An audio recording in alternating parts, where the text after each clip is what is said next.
এই প্রবলেমটা পিজিসিবি 2021-এর প্রশ্নে এসেছিল।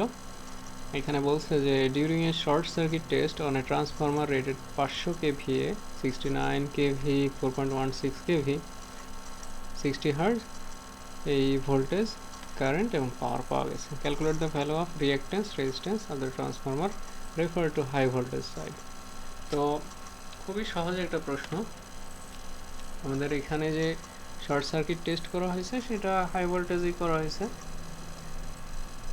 তো হাই ভোল্টেজের রেফারেই করা হয়েছে। সো জাস্ট যা দেওয়া আছে সেখান থেকে আমরা ডিরেক্ট পেয়ে যাব। আমরা জানি Z01 equal to V short circuit by I short circuit. তো ভি শর্ট সার্কিট 2600 ভোল্ট আর আই হচ্ছে 4, এখানে 650 ওহম, এটা ম্যাগনিটিউড। R01 কত? আর হচ্ছে আমার আই স্কোয়ার, আর হচ্ছে পি, তাহলে P short circuit by I short circuit.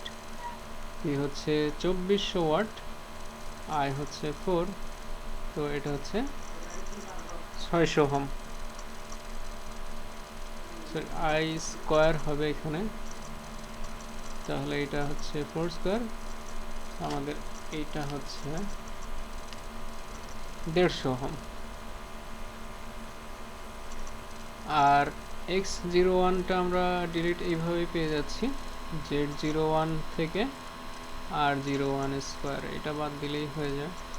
তাহলে 650 স্কোয়ার মাইনাস 150 স্কোয়ার, তো এটার রেজাল্ট আসে হচ্ছে 632.456 ওহম।